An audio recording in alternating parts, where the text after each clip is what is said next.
And Kyle Busch will start on the outside of Ron Hornaday. Who's going to lead the first lap? It's about to be decided. The pace truck is off the racetrack. Now the field is in the hands of Hornaday. The green flag will go in the air, and we are underway with the Lucas Oil 150.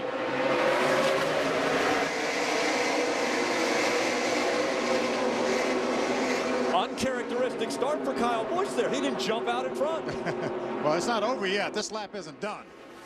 He's able to hang on that right rear quarter panel, Phil. He's up beside Ron Hornaday going down into turn 3. It's very difficult to keep your truck up under you when you've got another truck on. Problems already. There goes Ron Hornaday. He turns around. Into the wall he goes. The left front of the truck. And problems with the 71 getting into him as well. Johnny Benson got a piece of that. He got a piece of Ron Hornaday. Johnny Benson, yes, on the right side of that truck, more damage. These two trucks separated by just 6 points, and they didn't even make it to the start-finish line for lap 1.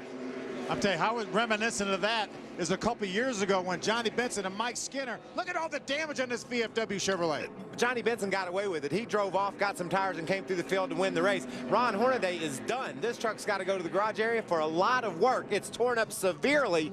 He will be behind the wall possibly for the majority of the night. I told you when they went down into turn 3, a key moment on that lap was when they exited turn 2. Kyle Busch hung right there on Hornaday. Made Hornaday try to drive the bottom when he got to turn 3, and that's hard to do. Tires are cold. You're pinching your truck down. Next thing he knows he's spinning out. But Ron Hornaday, he is beside himself right now saying, how did I let this happen? Why did I race Kyle Busch into that corner so hard? Look how much damage he has to that truck. I'm not sure. They'll get this truck back on the racetrack, but he's probably destined not to finish in the top 25 or 30. And Johnny Benson's damage is minimal. I don't care what's the right side of that truck looks like. It didn't appear that anything hit his right front tire. It was right behind the front tire. I think that truck's going to be fine. Take another look. This is getting into turn 3. Kyle Busch just drives up on the outside of him, gives Ron plenty of room, but Ron slides up the hill and gets into Kyle Busch. Had to chase that truck up the hill. He made contact. Kyle does a nice job saving his truck, but Ron Hornaday cannot keep that truck out of the outside wall. And J.R. Fitzpatrick, who had a great qualifying effort, came in and made some pretty hard contact with the 33 of Hornaday. They're still wrecking. The track was pretty much blocked. You know, when you go down in that turn and someone's spinning like Hornaday was, the visibility's terrible. You can't see through all the smoke. Adam, what are they saying in the 23 pit? Well, the irony in all this is Johnny didn't have a great qualifying run earlier today. You would think him starting 14th would put him in jeopardy early in this race. No major damage on the right side of the 23 truck. He came down pit road. Rocky Ryan from the spotter stand said it looked good. Trip Bruce said right side tires only. And to the applause, the folks in the 23 camp, Benson is pulled away. I would expect we'll see him down pit road again under caution. Adam, down here in the 33 pits, lots of work to be done on this VFW Chevrolet. Ron Hornaday came on the radio and said, my bad, guys, I had too much rear brake dialed into this truck. The rear track bar is broken. They'll have to replace that. On the front, it appears the radiator is busted, and the left front A-frame is definitely broken. So they'll have to put front suspension on this thing. They'll have to take all the ductwork out of the front. They'll probably remove the hood and the front fenders, and they've got to get a rear track bar put in here. It does not appear that the frame on the back side of this truck is in any problem, so we will see whether or not they have to do any power work on that. I think they'll be able to remove sheet metal here, but the big question is, can they get that spoiler back up in the air to get some downforce on this thing for Hornaday to be able to keep the minimum speed?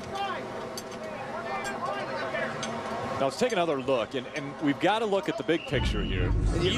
You got to give Kyle Busch a lot of credit. Look how high Kyle was up at the racetrack. He didn't go down in that corner and pinch Ron down. He gave him all the room he could give him, and he probably understood that Ron was loose up under him, but Kyle couldn't have done anything else. No, he really couldn't have. He got up absolutely as far as he could. Here's another look at it right here. You see him drive down in the corner. Ron is on the bottom. Kyle gives him plenty of room, but Ron has to chase this truck. He gets loose down there in the bottom. We see it happen so often, and here's a 3-time champion that it happened to. He got a little bit too loose. We heard Ron say on the radio that he had a little bit too much much rear brake in it. You don't use as much rear brake getting down in turn number 3 as you do down in turn number 1. But when you have too much rear brake, it wants to slide that rear end out, and that may have been exactly what happened to Ron. Well, he definitely entered the corner loose, and he couldn't turn the wheel to the left. You know, he wanted to turn it to the left, but he knew if he did, the back end would come around. As he slid up the hill, he had the wheels turned to the left, made contact with the truck of Kyle Busch. Look at the visibility I'm talking about. These guys are just trying to figure out a way to get through it.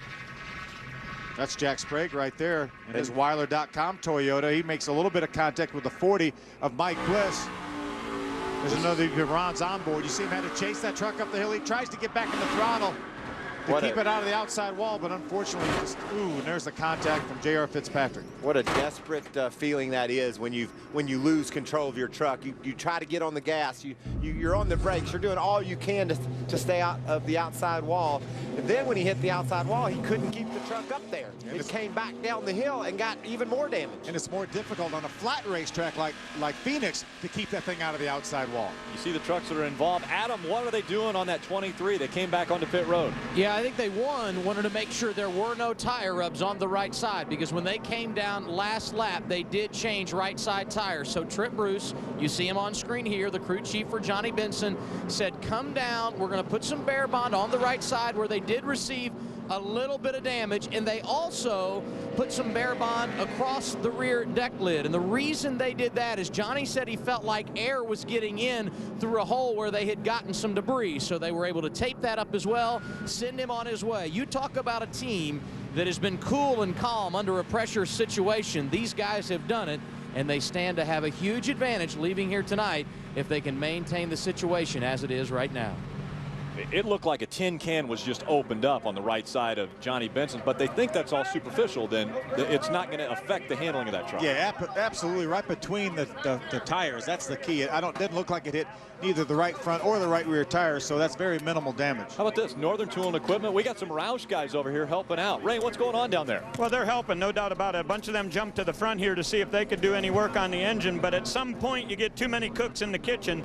So Rick Wren trying to do his best here to organize his guys, get everybody on a task. You have to have a plan here and get guys on each individual corner of this truck. Now the left front appears to be where the most damage is. They've got a string on the right side. They've got to try to get the toe set over there. The right side trailing arm is bent just a little bit, Rick said, but not enough to replace it. So once they get that track bar fixed in the rear and get that rear fascia bumper cover and spoiler fixed, I think the back side of this truck's going to be okay. Their biggest challenge in the left front. Let's take another look at how hard these two were racing when they came into turn 3. Look how close. Ron Hornaday needed a foot to pull up in front of Kyle Busch and dive down into the third turn without anybody on his outside. And this wouldn't have happened. This would not have happened. If that would have happened, this wouldn't have happened. But Ron tried to stay off Kyle and tried to stay off. And Kyle gave him all kinds of room sliding up the hill. Those two were working together to try to avoid this from happening. But would you think if you told Johnny Benson he was going to get in a wreck on the first lap, it would be with Ron Hornaday? No. There's another view from the Goodyear blimp right here. You see the 51 of Kyle Busch just as he gets his nose to the outside. Ron, he was just so loose getting out in that corner. When he applied the brake, he felt like he had too much rear brake, and that actually accentuated that situation. And around he went, had to chase that truck up the hill. You know, we've talked about how hard Kyle Busch races and how he pushes the envelope. I'm impressed that Kyle, he did everything perfect as a guy racing for the lead, but yet respecting a championship contender. What he did when he entered that third turn, he couldn't have done any better.